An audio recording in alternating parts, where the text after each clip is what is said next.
Welcome to Pitch It To Me Podcast, a show about the subjective past, present, and potential future of Flesh and Blood design. Today's episode will be about the ways LSS designs Evasion and how it impacts the way we play Flesh and Blood. You can find us across all socials, such as Blue Sky and Instagram, at Pitch It To Me Podcast.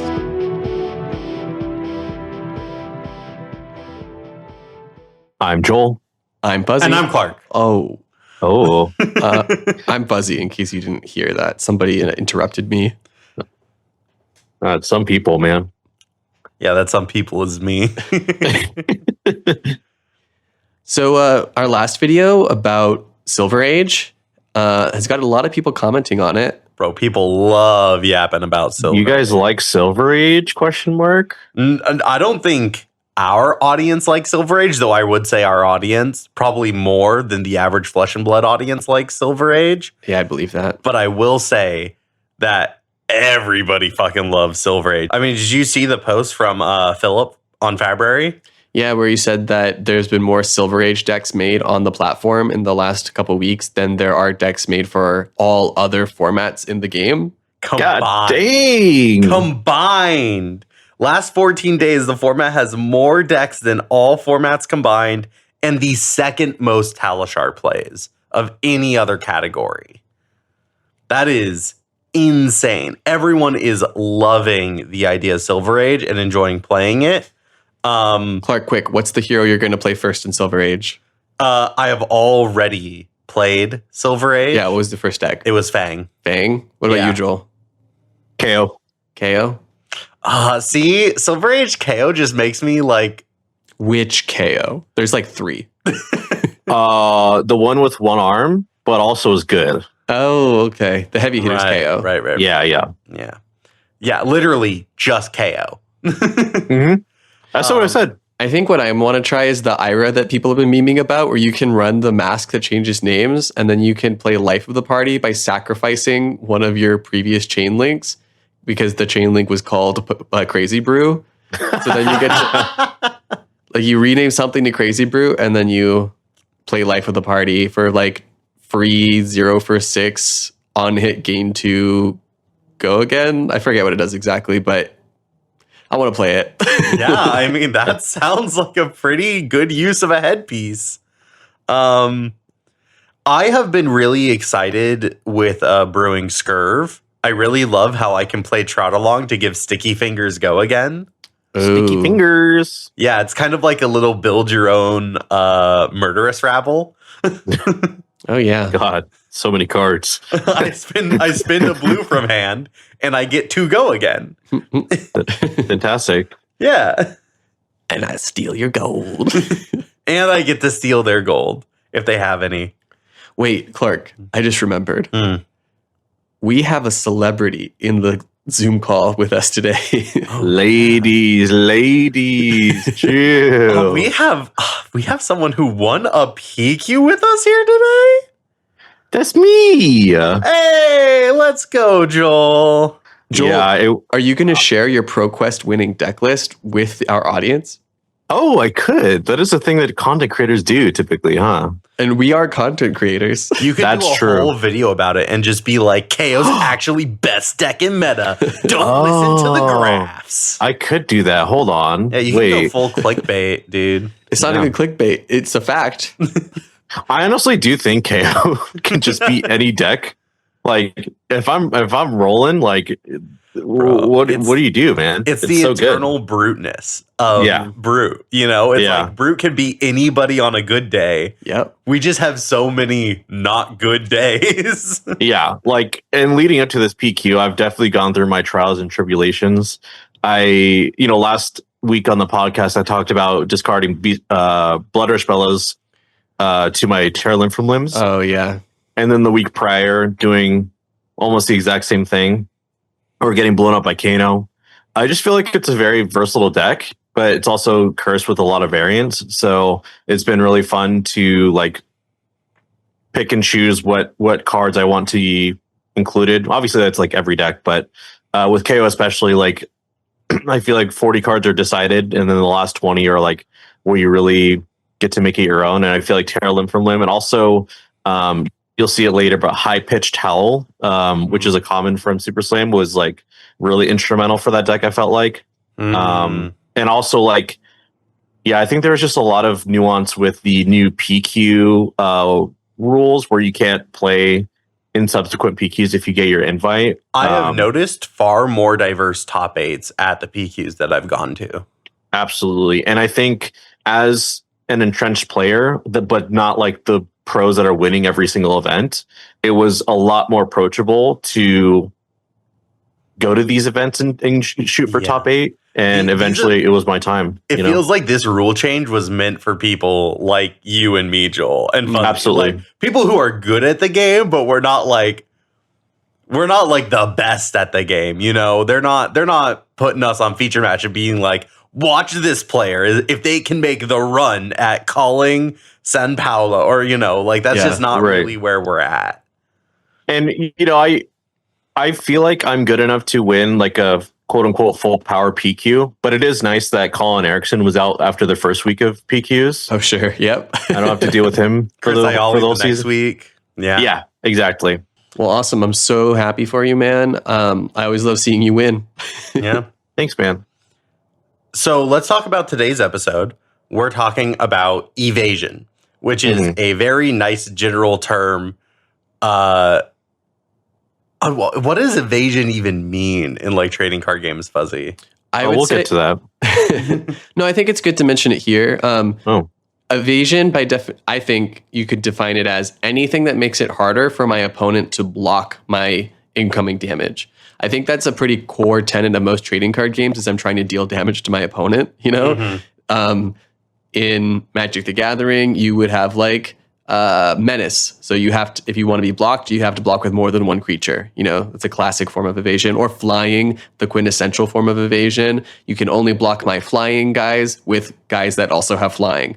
So or have reach. Or reach, yeah. Yeah. But that's a whole other element, right? Maybe in Evasion Part 2 where we talk about all the different ways to actually block a damage in this game. But today is all about doing the damage. We're saying no blocks. We're coming for you, bitch. We got tempo.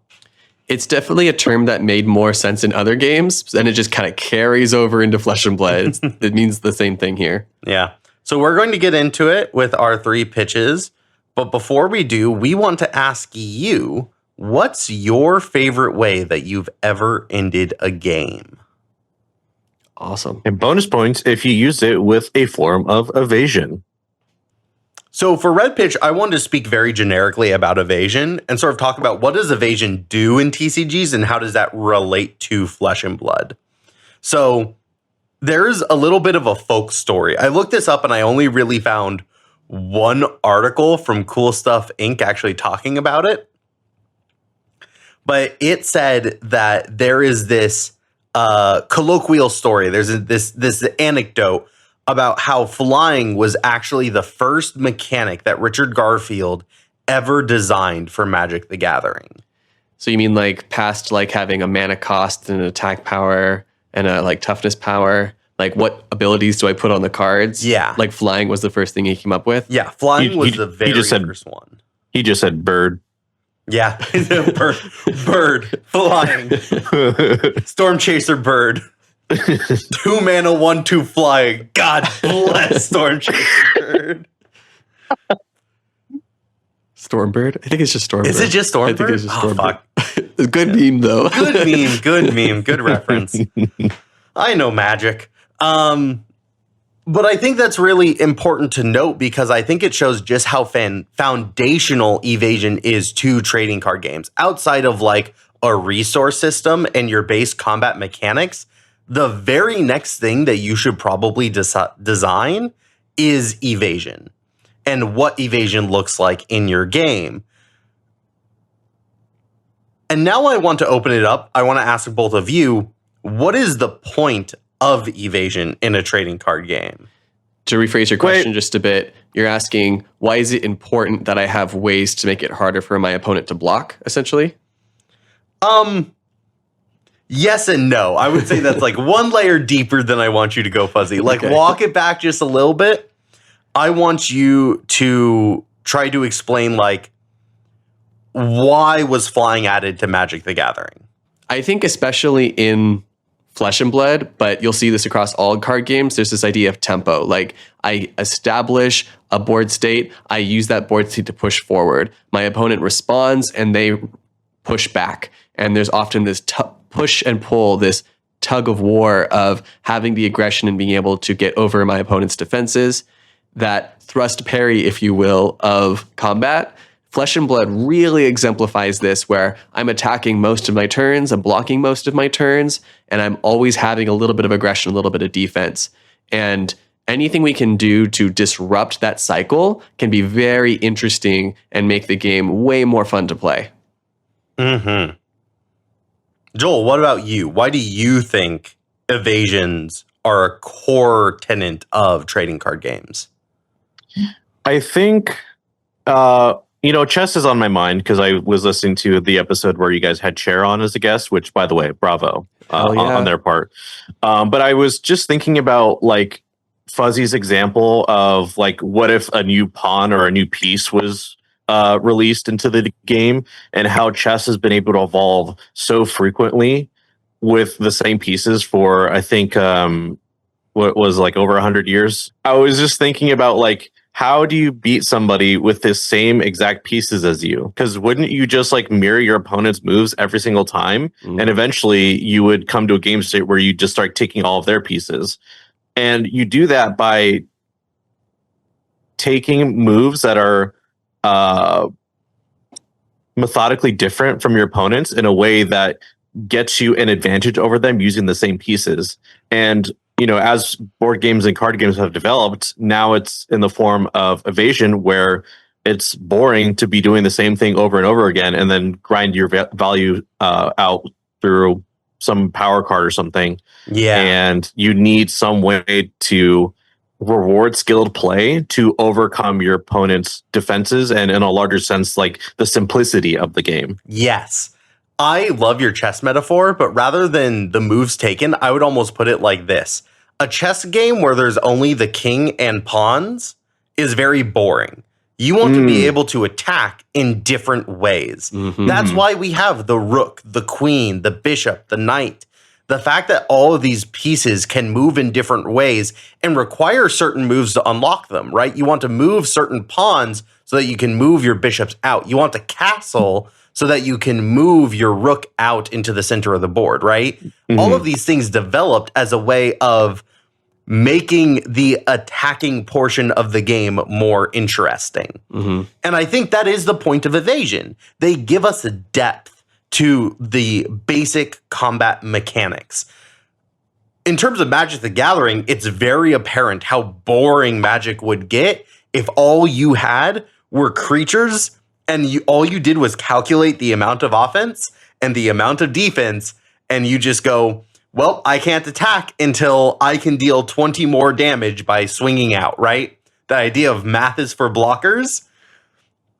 The moment that it's mathematically perfect that I will win the game in a single swing, that's when I'll finally attack. No, that's boring as hell. So they add flying and trample and first strike and all these other mechanics that make it so that that combat is interesting. There are different ways of attacking the opponent. And both of you have answered in that way. And I think that is the most important thing. But there are other reasons why evasion exists. Joel, at the end of your answer, you were starting to get to it. Evasions need to give you a way of breaking parity. Mm-hmm. I've talked about how when I think about the math game of Flesh and Blood, I think of two waves acting against each other, right? Mm. And the waves, the y-axis is going to be how much value you generated. And so every single turn is a point on the x-axis. And it's how much offense was I able to create and how much defense was the opponent able to create. And then on their turn, the waves cross. And then how much offense were they able to create versus how much defense was I able to create. Right. And whoever ends up having a larger overlap, they have more moments of overtaking the opponent's wave, they are winning. I'm so excited to see the graphic that you decide to put in the video to accompany this point. Yeah.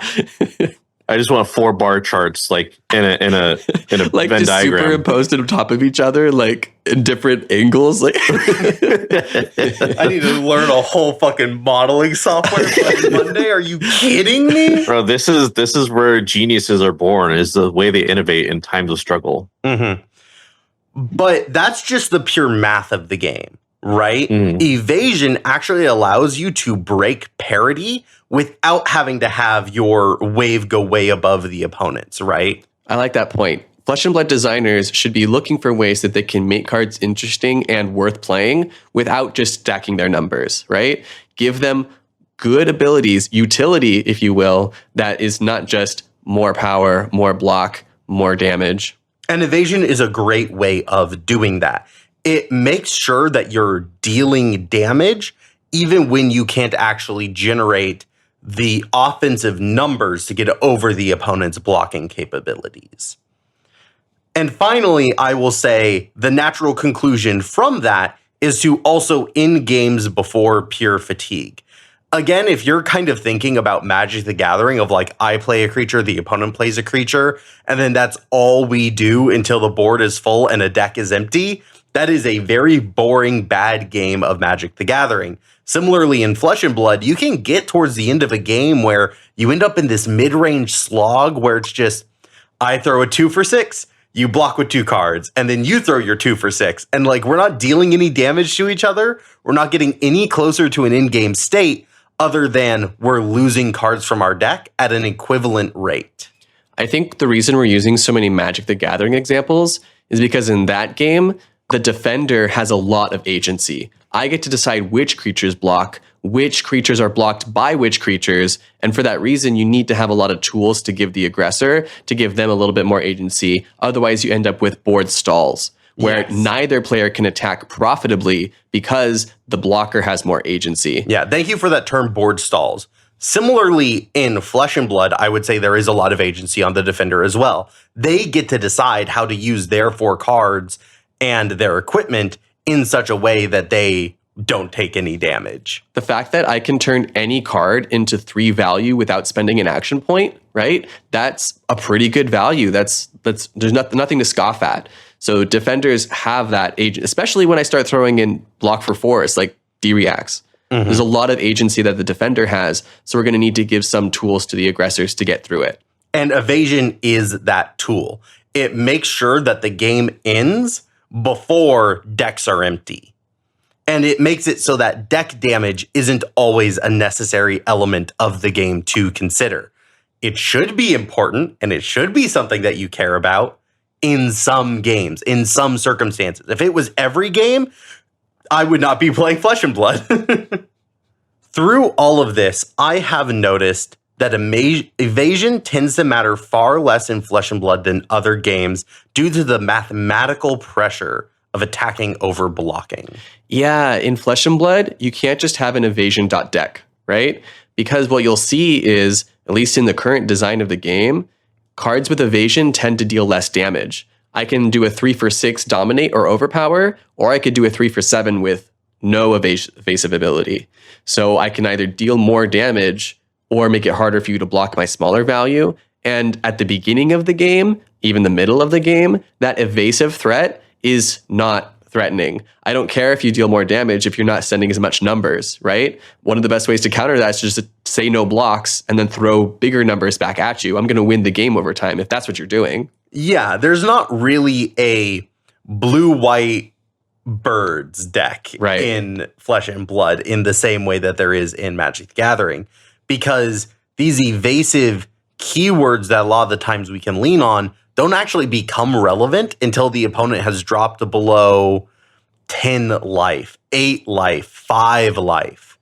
I feel like Decimator Great Axe is the closest equivalent, because you just swing it every turn and it's a little bit hard to block. It has a little bit of evasion on it. And you throw that every turn, you throw a little evasion every turn, and you just do control the rest of the game, right? You block, you gain life, you try to like just block. That's all you're doing. You play a Warmongers, Yeah. Oh, they give you a little bit of tempo. Oh, I'm going to use my Find Alls for a little +3, and then I'm going to swing. Ooh. But You're right, Fuzzy. Like outside of Decimator, Great Axe, and maybe I would even argue maybe Wizard, like sort of how Verdance plays. Okay. I don't think you really see Evasion coming on every single turn in the same way. Historically, that strategy would not be considered strong in Flesh and Blood, even against decks that you would say are defensive. If I'm playing against a fatigue deck, in trading card fundamentals, you might think, okay, I'll just play cards that make it hard for you to block and I'll win. But fatigue decks don't lose to that sort of strategy because they block what they can and they still throw damage back, right? I would also say there are more defensive tools in Flesh and Blood than there are offensive tools, which I know sounds so odd because the game is so spec'd for offensive pressure, right? Every single card is expected to deal more offensive damage than defensive damage, and that is a core element of each card's unique design.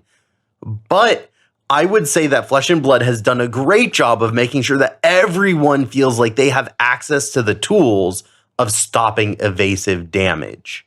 Of course, what that means is that my evasion then feels like it never really matters because every opponent has the ability to deal with it. So why am I spending my extra resources, my extra value into evasion if they're just going to block it?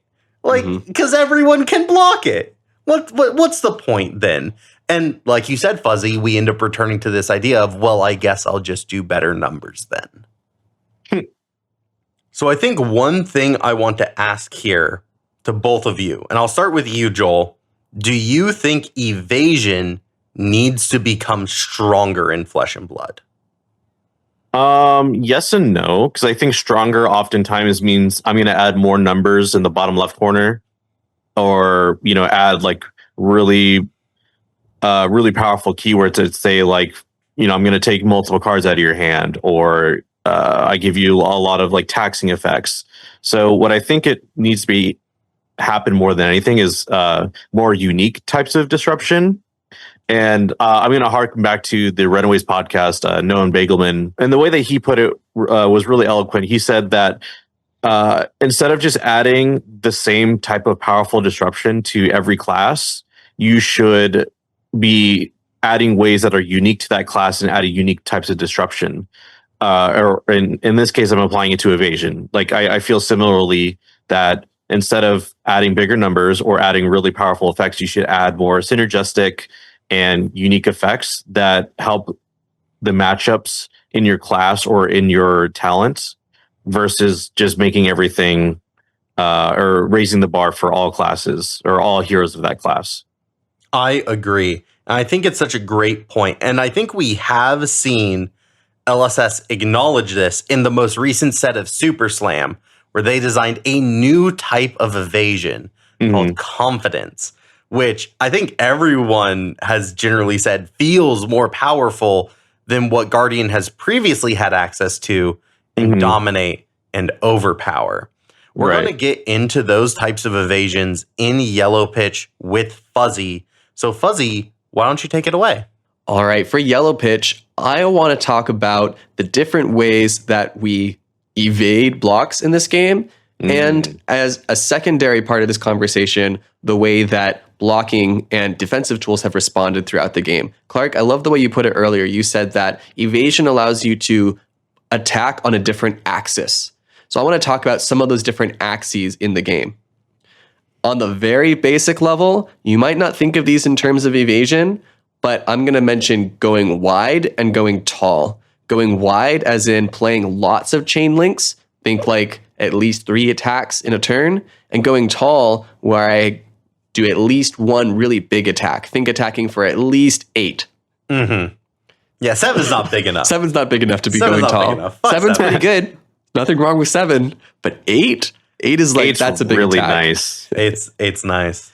When I'm going wide and I'm doing multiple attacks, the only way that you can stop taking damage is if you block each attack. Think like Syndra. Syndra is really hard to block for other reasons as well. But when you're sitting across from a Syndra, you're not thinking, oh boy, it's going to be really easy for me to block all this damage. Because she spends so much of her card resources going wide. She throws 3 or 4 attacks, and there's a little bit of unblockable damage in there. That's a separate issue. We'll get to it. But how can you block all of her damage when she's throwing 4 attacks in a turn? It's really hard, right? Or I really think about like Kodachi Zen.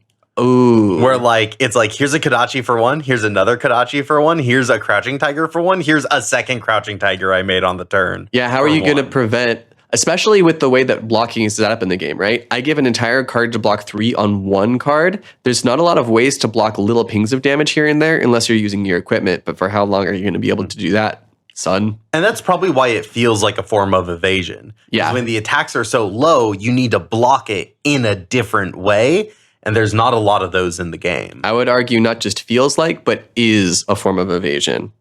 Similarly, going tall. When I throw an attack for 8, 9, 10, you have to give me multiple cards in order to stop the damage. If I have an on hit on it, you can't just block 5 of that damage to prevent the on hit. You have to give me 10 block to block my on hit.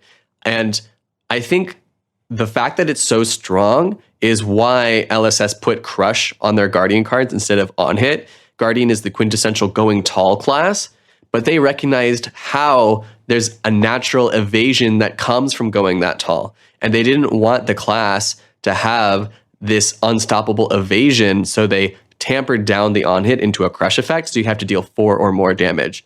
They lowered the bar for the evasive power of their going tall effects.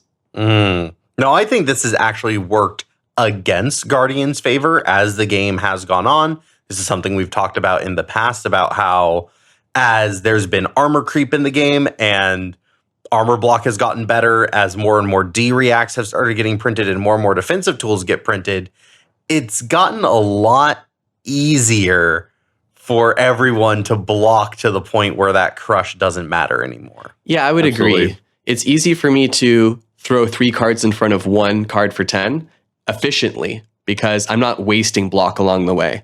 If I throw 5 damage in 5 Crouching Tigers, I can't use my cards efficiently to block it. Now, notably, this is also why a lot of the classes that go tall also focus on getting other forms of disruption, which I think you're about to get into.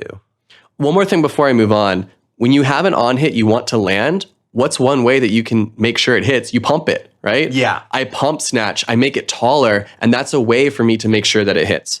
And because Guardians especially are going tall, they're sending these really big attacks, that lends themselves so nicely to pairing with these other classical forms of evasion like Dominate, Overpower, and as we've recently seen, Confidence. These 3 can kind of be lumped into one big category because they place a rule, a restriction on what your opponent's able to block. Dominate says only 1 card from hand. Overpower says only 1 action card. And Confidence says only 2 cards, period, regardless of where they came from. So each one of these restricts the rules for your opponent's blocks. And generally, that means they're going to be blocking less, right? That they are not going to be able to throw their whole hand in front of an attack. They're going to have to either find that defense reaction from Arsenal, they're going to have a block card in hand, or they're going to have to throw some of their equipment in front of it. And each one of those gets countered in a different way. I would say that these 3 are also interesting in how they are almost tiered and how you can almost calculate those mathematically, right? It's easier with Overpower and Dominate, so that's what I'll focus on. But looking at the hero abilities of Betsy compared to Bravo, right? Where Bravo's hero ability lets you pay 2 resources to give your next attack of cost 3 or greater, Dominate. Looking at Betsy's hero ability, while she throws it onto a different source, focusing on attacks that are wagering, you can spend those 2 resources to give Overpower and +1 damage. So in this way, the difference between Dominate and Overpower is 1 mathematical value. And I think people would consider Bravo to be a stronger hero. Maybe just because of his specializations, they're very good. But the fact that Bravo sees more play than Betsy, even though Betsy gives you a +1, that should tell you that like Dominate is still considered stronger than Overpower. Yeah, and it feels like Betsy has about the same cost curves or investments in cards when she wants to make a powerful play, but because it's so much easier to block that, it's like there's no reason for you to play Betsy over Bravo, like you were saying. Yeah. And then we enter Confidence, our shiny new tool for Guardians, where it only lets them block with 2 cards. I like how they finally put in a way that counteracts blocking equipment, especially because equipment has been getting stronger and stronger over the course of the game's history. So now it's a little bit more important for us to be able to stop your opponent from just throwing their equipment suite on a power turn. Yeah, back in the day, unmovable was how you stopped, Guardian's evasive tools. Right. And now it's like, no, I just need to like run more D-reacts so I can more reliably have one in arsenal and one in hand. And then I give a piece of equipment, and now I've stopped crippling Crush's effect. Yeah. And it's like, that's crazy. What do you mean I only took 2 cards out of your deck? That is kind of insane now that you say it. But then confidence comes in, and confidence is like, nah, bitch, you need unmovable. Because that's one of your cards, but you got 2 cards worth of value for that block. Yeah. Right? So it's like, yeah, time to step up your blocking capability again. And the only thing I want to say before we move on is I think confidence is considered the strongest one out of these 3, but it's not even close. But it also is like on a different axis. It like you can just block with 2 cards from hand against confidence, and you can't really do that with the others. Yeah, it is also, I will say, the most restrictive. There's very, very few ways of creating confidence in the wider Guardian card pool. I think that's a little bit of a problem. But interesting. There's now a new keyword and a new token, and they can build around that in the future. Totally. The next most fundamental way that we make it harder for us to be blocked is in attack reactions. I say, I am suddenly dealing more damage. It's too late for you to declare blocks. You need a specific type of card if you want to prevent the damage that I am now threatening you with. And maybe even with an extra on-hit tacked on top of it in the case of Pummel, Razor Reflex. Some classes even live in this space. They have it baked into their design that a lot of what I'm threatening is in reactions, so you're going to have to be very careful about how you block my cards. You might not have an opportunity to block all the damage that I'm threatening, because you don't know exactly how much I'm threatening. I would say that reactions are a form of evasion, sort of like how in Red Pitch we were talking about agency in combat, and how defenders have so much agency in Flesh and Blood because they can really plan out their blocks. Reactions take away that agency. They give some agency back to the attacker by layering attack value after the defender has a chance to make their declarations, after they make their plan. Yeah, it's like when you're doing a negotiation, they always say, have the other person give their offer first. When you're attacking, you're telling them, you're giving the first offer, I threaten 4, and they're like, okay, I block 4. They get to see the number. Wow, Fuzzy, I didn't know you were such a business major. Now, I'd actually like to bring up a little critique on reactions. I love how they built this into the game from set 1. We saw reactions, attack reactions, defense reactions in Welcome to Wraith. It is clearly a fundamental aspect of the game. I actually wish there were more ways that we could defend in reactions. And before you go crazy, I think, imagine a card that is an attack that blocks for 2, which normally we consider to be really bad, but that 2 block can be blocked in reactions. I think that would give a lot of flexibility to decks. It would make attack reactions have a little bit of more flexibility too, like they could probably be stronger in response. I just feel like reactions is an underutilized mechanic in the game that I think LSS should try to make more fundamental. I think they pigeonholed defense reactions too much, and that's why they have to be played. A little bit like the equipment from the Hunted, the leapfrog equipment, absolutely. Where you had the ability to be like, well, I'll wait to see if you have a reaction, and then this can come on. Or you can use it as a block, and then if they react on top of it, you can be like, well, now I'm moving it from this chain link to this chain link, so I'm getting twice the value out of it. For a game that has such flexible design, where you can use cards in many different ways, you then have cards like Sink Below, which are pivotal which are super important to the game for multiple reasons that could be separate. The fact that it's one of the only ways to block attack reactions and it's one of the only ways to block for 4 are both such good reasons to run the card that I think those should be separated out into other designs.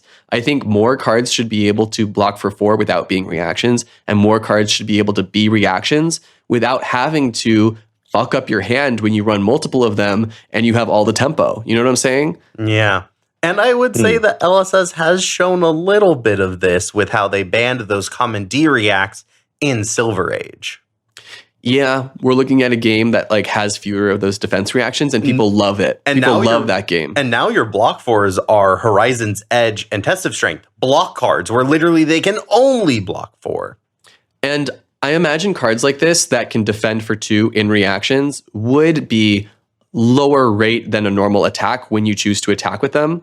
Like imagine a wounding blow, the 0 for 4 block 3, but imagine it was a 0 for 4 with no effects, but it can also block for 2 in reactions. You know, I think that'd be a really fair card.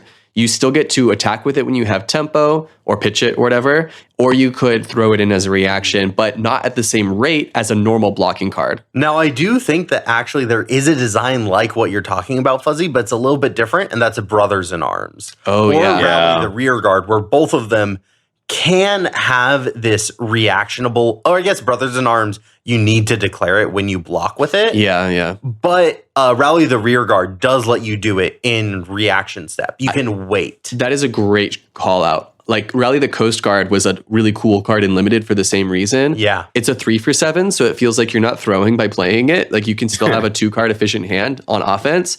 And on defense, you could use an extra card in hand to get that reaction value. So I could see that. Or get around the negatives of a card having no block value, like with allies in the case of High Seas Limited. I think I would like to see more cards like that in the game. But wait, Fuzzy, you're talking about defending. This card, it's about evasion. We want to attack, Fuzzy. You're right. Let's get back to some more offensive tools. There are direct damage effects like flick knives or riptide traps. Ooh. Cards that just deal damage to you directly. This is like almost the ultimate evasion. It doesn't get more evasion than this because you're just fucking dealing damage and they don't get to do blocks. They can maybe do a damage prevention effect if they're cool. But if you're throwing these consistently, how many of these damage prevention effects are they going to be able to run? It's hard to find cards that do damage prevention efficiently too. It's one of the least played with axes in the game. Although there are heroes like Enigma or Illusionists in general that do specialize in their damage prevention effects. Mm-hmm. Then we also have these cards that are a response to the damage prevention, which they'll say on them, damage can't be prevented by this card. It's another form of evasion, but it's very niche. Because there's not a whole lot of damage prevention in the game, oftentimes we read this line and we say, all right, there's no text on this card. Who cares if damage can't be prevented? It can still be blocked. Until it matters a lot. Oh, yeah. Right? And then you're like, I'm winning this matchup because of my card with no text. Well, no, it's more like suddenly this card has the most important line of text. Enigma has her little ward 8 on board and going, ha, you'll never stop me. And then damage can't be prevented. They're like, oh, dear God, oh, fuck, oh, jeez. It looks like I'm at my time for this pitch. I do want to quickly mention the things that I wanted to talk about but didn't get time for, including how arcane damage goes tall as a form of evasion, how there are cards that reduce the block power of their blockers, cards that get more power when they're defended as a way of making it so they're not blocked, as well as Brute's classic Intimidate example. Intimidate is like a really great form of evasion that really gets to the point. So you'll have to do it for me in the comments. Let me know what you love about these forms of evasion that we didn't get to talk about. And with that, I think we're going to go on to blue pitch. Joel, what are you going to be talking about?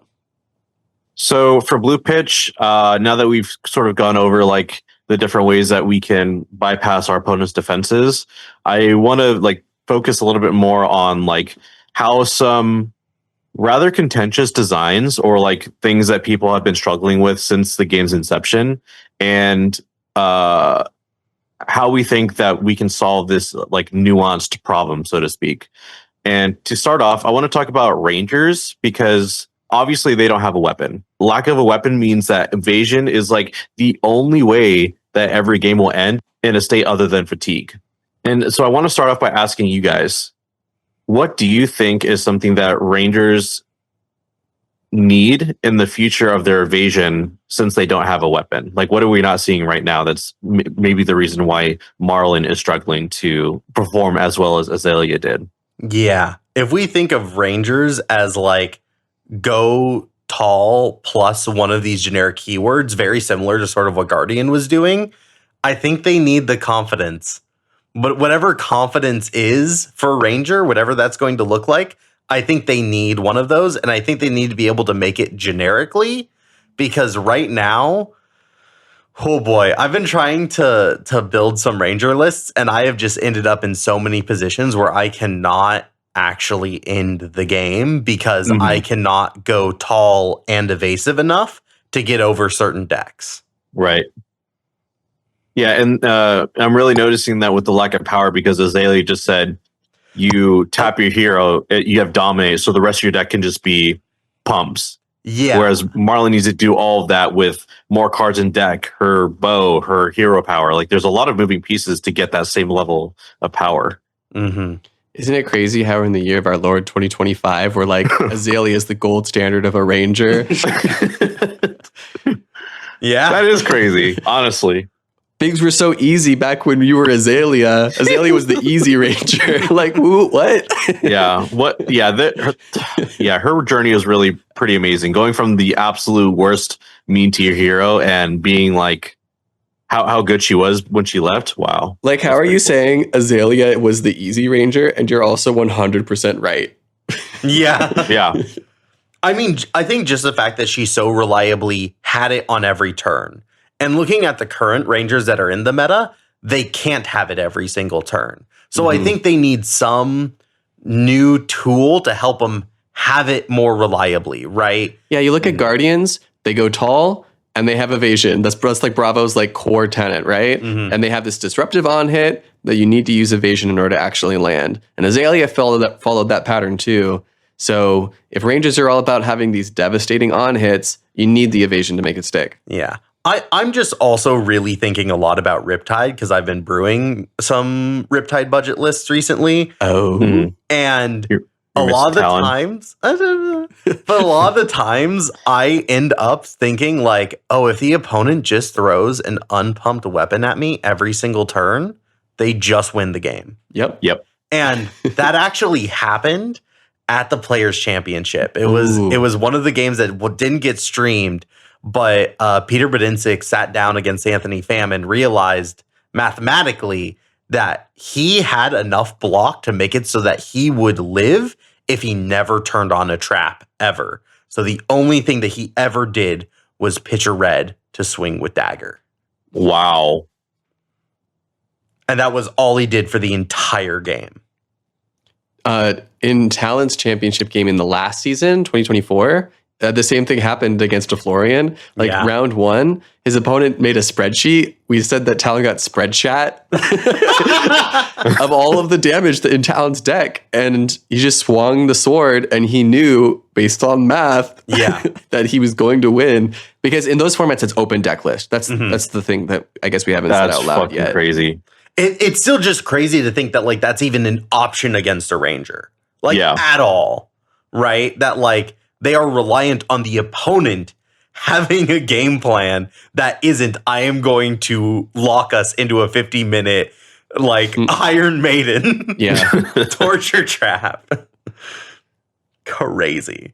Yeah, I just wanted to bring up Rangers because, like Guardian, they focus on really tall attacks, and the way that they're sort of relegated to do it now or end the game in a similar way was just...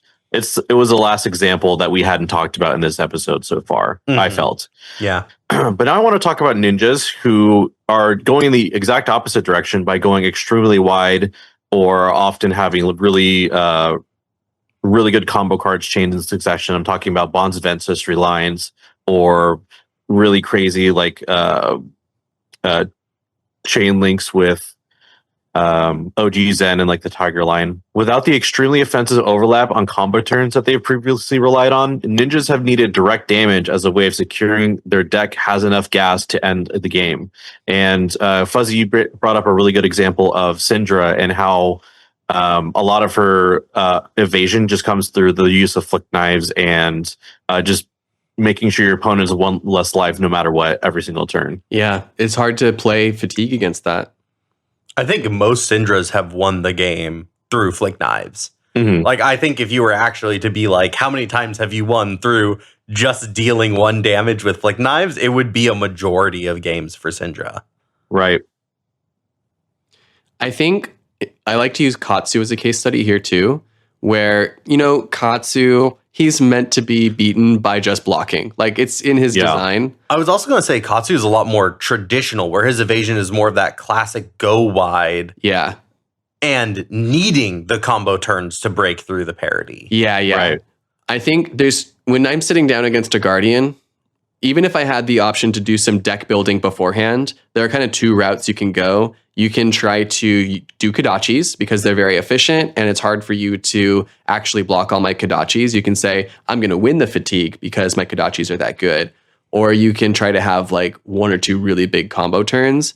And I don't think either of those are really that good of a game plan against Guardian, especially now that Victor has the defensive overlap. Test of Iron Grip, baby. And Test of Strength. Like, if I can't have Art of War, but you get Test of Strength, it feels crazy. 1 card 7 Smile. And it's blocking across 2 chain links, that 7. It's crazy. Unreal. But yeah, they've had to rely on this more direct damage, even looking at like Art of Dragon Fire, right? That was a card that I thought, I'm like, how the fuck do they print this card? A 1 for 7 where 2 of that damage is completely unblockable? Yeah. Like, how are they giving that to Ninja? And then I actually play against it and I'm like, no, Ninja kind of needs that tool to make sure that they're actually ending games. Mm. Yeah. Yeah, next I want to talk about Warrior. I feel like you guys have already heard me plenty of times on the pod complaining about how Warrior needs better cards. And that's, through this episode, I've been able to understand it a little bit more. Because often Warrior is regarded as one of the best mid-range classes due to its synergy with like really efficient weapons like 1 for 2s or 1 for 3s, and all your cards manipulate it in some way. But its tools to push damage is often lower in power, whether it be like 0 for 3 compared to other cards that will be like 0 for 4s, or 1 for 3s with conditional 1 for 4s. And the other side of things is they're often locked behind high thresholds of interaction from your opponent. Like Reprise, I feel like was really powerful when there was only like 6 D reacts in the game. Mm-hmm. So you really, every single game you're playing, you're triggering Reprise. And now that armor is a lot better, or D reacts or damage prevention is easier to come across, I feel like Reprise is just obsolete at this point. And so I want to ask you two, as non-Warrior players, what are some keywords that Warrior should get without making it really broken to play against? I really think Warrior is a victim of that issue that I mentioned in Red Pitch, where I think of the waves going against each other, because so much of Warrior is baked into weapons, which are inherently lower statted for the resource that you spend into them because you're not losing a card from deck, and reactions, which are lower statted because they're a form of evasion and they're coming after blocks can be declared. In both instances, Warriors end up with just like way worse math on a lot of turns, especially when they're not turning on these abilities like Reprise. And because there's so much agency in defenders when they play against Warriors, you can just sit there and say, hey, no blocks. It's a similar issue that Intimidate has in Brute. Where if I can intimidate you, but if you were never going to block me in the first place, then it doesn't matter. And your 4 cards, because they aren't losing mathematical value to having Intimidate printed on them, you're going to beat me in the math race. Right. So Warrior, I think, is being hit on 2 angles with this, of a lack of agency and the lower mathematical value because they're so reliant on evasion. I think I totally agree. Just to rephrase it so you get to hear the sound of my voice, I think LSS has decided, for good reasons, that evasion should be less value than a normal card, right? That's the penalty for having evasion. And all attack reactions are evasion, so all attack reactions have to be below rate. So because Warrior, all of their cards are attack reactions, all of their cards are under rate. Mm-hmm. But what does warrior need? Oh boy. I mean, maybe it's decimator great axe, you know? Yeah. I think the most successful warriors have been the ones that get to like make their weapons cheaper. I know that's a really like baseline pattern, but like Kasai in Blitz, the one with all the copper tokens, like making all of her weapons cheaper for one turn and having a combo turn was so good. Kasai in CC can crack a gold token to make her weapons free. Fang, when he gets going, has free weapon swings. And that extra efficiency that comes from not having to pitch a card, essentially giving you one extra card per turn. I think that level of efficiency is where we start to see warriors get strong in the meta. Plus the Valiant Dynamos, right? Oh, yeah. Like the most successful warriors have almost always been 2 one-handed weapons. And I just went through that Valiant Dynamos. And I just went through that whole spiel that Clark also helped me with. And not once did either of us mention attack reactions as far as why warriors are good when they are good. Right. Yeah, the attack reactions almost don't matter until, again, you're at that, like, right at the end of the game of that, like, 8 life. So I think in terms of what does warrior need, I think people need to care about their on-hits. And their on-hits are typically things that promote them winning more. So they need those on-hits, those things that help them win more, to be properly powerful to make the opponent feel like they have to block. I would love to see some more warrior cards like Spoils of War. Yes. Where it's a big enough on hit that I go, okay, this is a turn that I have to block out. Because if it's every turn, that's also a problem. Because then warriors will just cycle it every single goddamn turn and it will get so exhausting to play against. Yeah. It needs to be a card that you spend and lose from deck that signals, okay, now I need to care about how I block on this turn. Now what reactions that they have in their hand are going to matter. Now, you know, how they choose to block things are going to matter. Like, that's what they need. I see it kind of differently. During this pitch, I was thinking about Clark, you said this about Warrior one time. It was that they are not a class that is like based in attack reactions. It's based really in storage mechanics through Vigor tokens, through Dawnblade counters, through now gold cell swords. Even so Valiant I think, Dynamo. Even Valiant Dynamo, like their class is baked in time, like time spent in a match and how many turns you get to win turn cycles.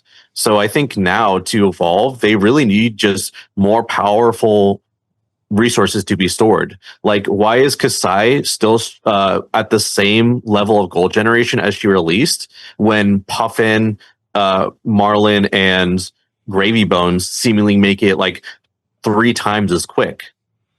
I would actually argue that with the Fabled, it probably did get a little bit easier for Kasai to make gold. I know that's only 1 card, and we'd probably want more. Right, but she's never, I don't think, has been able to go to like 6 or 7 gold in a game.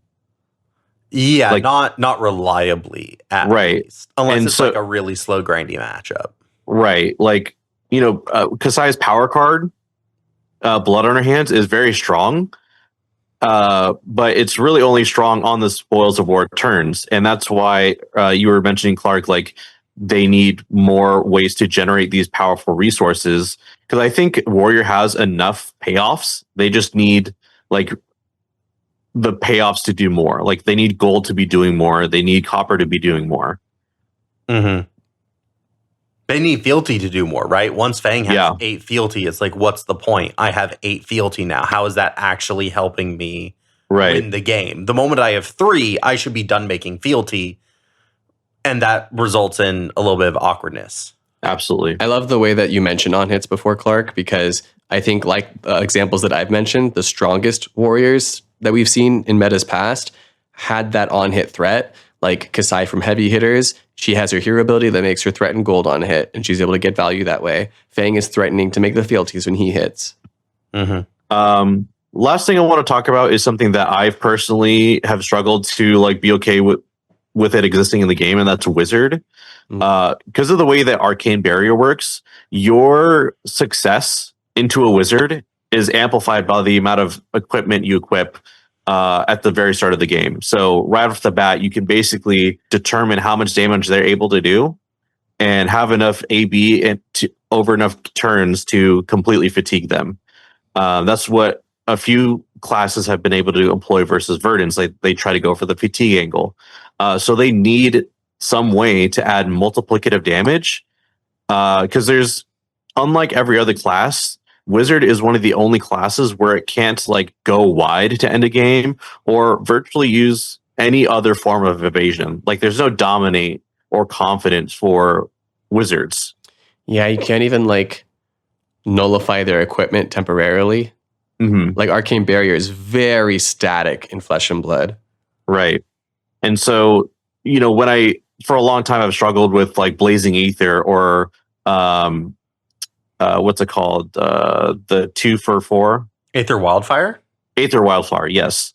Why do those exist in the game? It's because you can just fatigue without it. Like that's literally the only way they can break parity in their offense. Yeah, limited wizard versus CC wizard are two very, very different beasts because of how realistic fatigue is when you don't have this super constructed, nice setup to give yourself these big multiplicative damage turns where you end up going way above their defenses. Right. Also, shout out to Stormstriders being 2 forms of evasion in one. Oh, That's yeah. True. It's like a reaction, and it's like the go tall. But yeah, so I just wanted to talk about Arcane since we didn't mention it previously in Yellow Pitch. Right. But those are like really where I think the most glaring examples of like the gap in evasion or like what classes need to see it next. Because that's what I was thinking about a lot leading up to this episode. But now I'm going to pass it off to the Arsenal Zone. The Arsenal Zone is the part of the podcast where we talk about a card. It can be a card that we like, a card that we hate, a card that we like to hate. And we're going to actually start off with a patron subscriber. That's right. If you subscribe to our Patreon, you can find your way onto our show by suggesting a card for us to shout out here in the Arsenal Zone.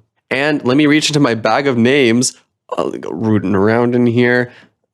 No, not that one. Put that one back. Okay. How about Wait. Yeah, that's fine. Go for it. Aussie Pepper? Hey! Woohoo! Aussie Pepper's a local. I've played RPGs with Aussie Pepper. He's a cool guy. He's shouting out Shift the Tide of Battle and Sharpen Senses. So Shift the Tides of Battle is a yellow 0-cost 3-block warrior attack reaction that says target warrior attack with power greater than its base gets go again. The next time an opposing hero is dealt damage this turn, create an agility token. And Sharpen Senses is a yellow 0-cost 3-block warrior action aura with go again that says your weapon attacks get +1 power. If their power is greater than twice their base, they get go again. At the beginning of your end phase, destroy this. Aussie Pepper says, these two cards kind of take up the same place in my deck in my mind. They both are yellow, give conditional go again, and block for 3, but their differences make me struggle to pick between them. I don't want to run both because it might take too many go again because it might be too many go again sources, and since they're conditional go again, I don't want to swap them for some of my other go again. Also, since they're free, I don't want to swap them for more yellow Blade Runners or Run Through, which cost 1. Shift the Tide of Battle only needs the attack to be greater than its base, which is easier than Sharpen Senses greater than double, but Sharpen gives bonus power, which feels like it's worth more. Also, while the agility that Shift makes can be useful, it can also invalidate the go again that I draw, meaning that extra value is wasted. I ran Shift the last 2 armories, and I think I'm going back to Senses for now. Dang, Aussie Pepper. It looks like you're holding 2 jars of tomato sauce. Which of these brands of tomato sauce is going to make my deck extra saucy? Damn, Johnny, how come your mom lets you have 2 go against sources? I love the monologue.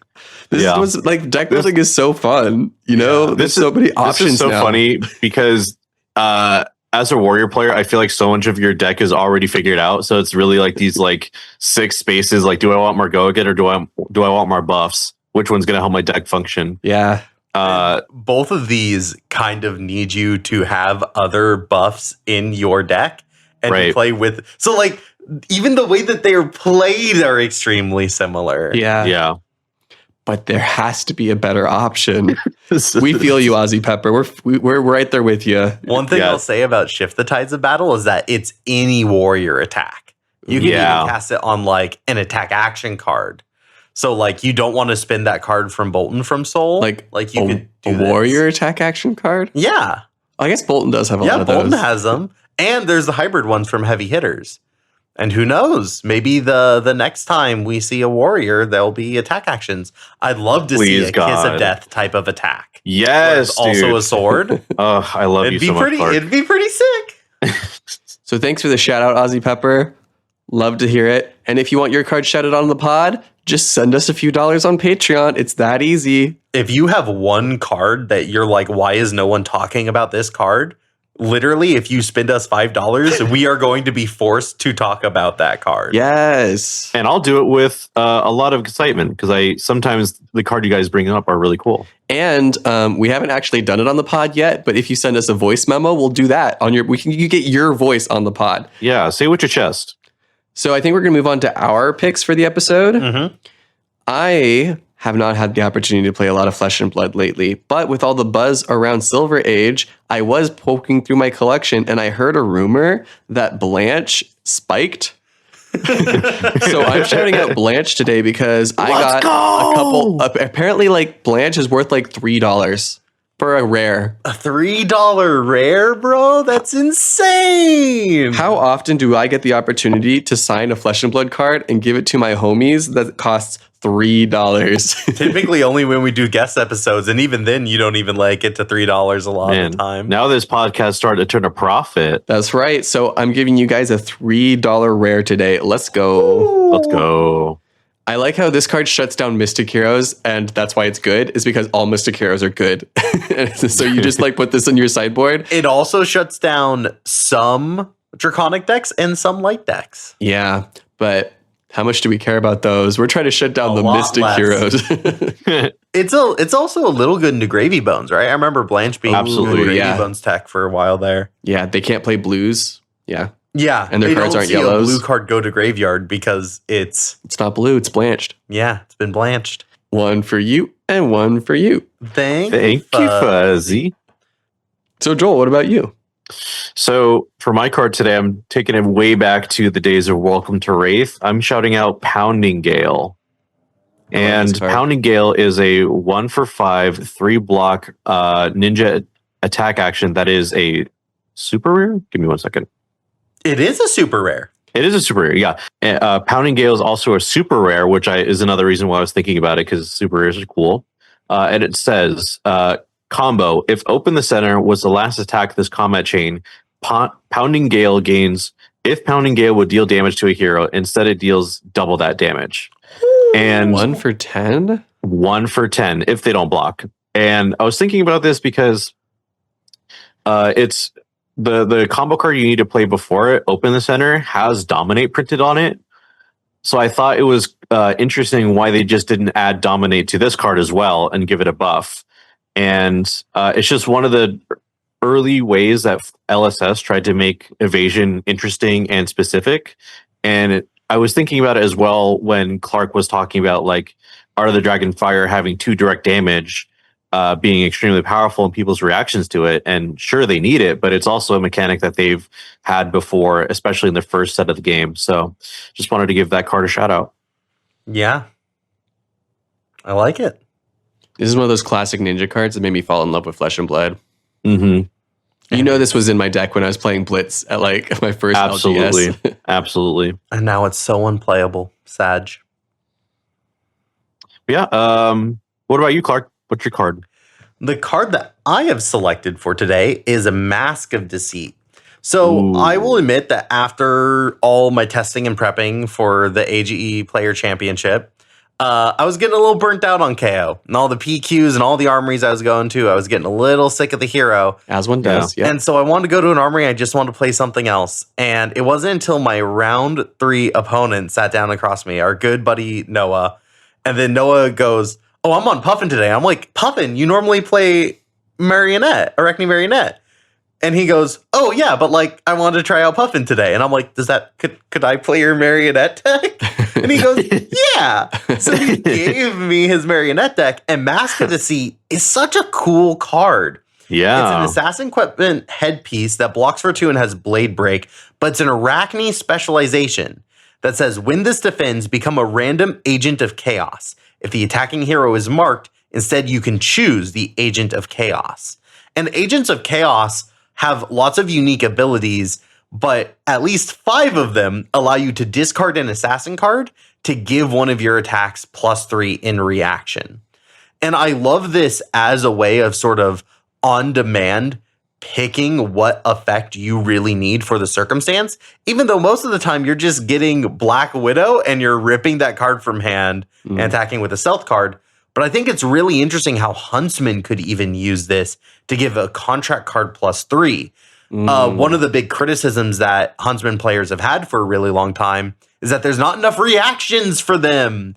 They can't use reactions on their contract cards. But now here's one that gives you 1 on demand, provided you don't roll that 6, because it's pretty unlikely you'll be marking the opponent in an Arachne Huntsman deck. So I think this is so interesting how it's both really open for both Arachnes to use, and yet at the same time, it's also very narrow in how it gets used. I find that an interesting design dichotomy and how the smallest design change might end up pushing it in one direction or another, or completely changing how this card is used. Sure. It feels very flexible while still being very restrictive. I love the toolbox aspect, you know? I think a lot of the time what I see is people grabbing defense reactions. Maybe this is my aggro player bias. There's so many times. Like playing Ninja, and then he's like, why do they always get the one that gives them a free 3 block with like an effect? Why do they always get Frailty Trap for my Kanakis? I cannot tell you how many times on this podcast I recognize that I'm playing a different game than everybody else, because you'll go into an example and I'm like, he's going to say, this is what you do all the time. And it's not. And I'm like, I've only seen players do this thing.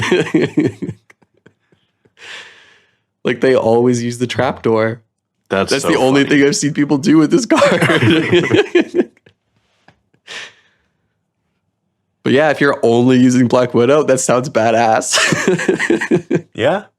It's especially cool because Black Widow has really, and Tarantula has really unique interactions. Or no, it's mostly just Sorry, it's not Black Widow. It's Black Widow and Funnel Web are really interesting because you can give the on hit to Kiss of Death so that it triggers twice, both when it hits as the attack and when you flick it later. Oh, nasty. Yeah. But that doesn't work on Graphene Chelicera because it creates an attack proxy because it's a weapon. Wow. So I don't get the on hit when I flick it. I think that's all of our hosts too, right? Like that was you. I'm not currently there, but I don't think Chair is part of this conversation. Yeah, he hasn't really been talking a lot today.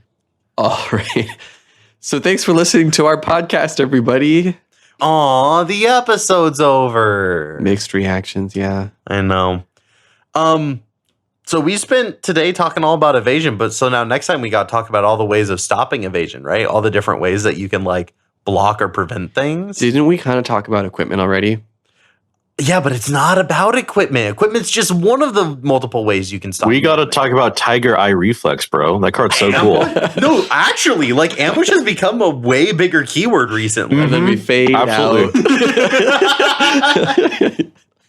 Like it's us as fade to black. Talking. Yeah. Oh, and one more thing, everybody. On our Patreon, we run a custom format rotating league. But this next month in November, we're going to be using all this hype from Silver Age and to give everyone an opportunity to play it in our Crucible League. I know I didn't come up with Sage, but let's all pretend I came up with Silver Age when we did month. When we did Project Blue, it was one of the most successful Crucible months that we ever had. In terms go of, figure. Like, people signing up and committing. So, like, I think Silver Age is going to go crazy. Yeah, hopefully you guys forgive me for not coming up with a new format, but hopefully you guys just love Silver Age and we'll play it for our Crucible League this month. It would also help me out because I'm busy as shit doing full-time student stuff and full-time substitute teaching. Yeah. And listening to this episode on the 4th, when this is supposed to come out, you'll still you'll be able to jump into that week, and then you'll still have 3 more weeks of Silver Age to play. Yeah, absolutely. Mm-hmm. Yeah, I've been hearing a lot of your brews in the chat, so if you're about it, then come over and play. I guess it's time to make the heavy hitters comment and put your money where your mouth is. Oh yeah, absolutely. All right. Bye-bye, everyone. Bye-bye. Until next one, guys. Bye.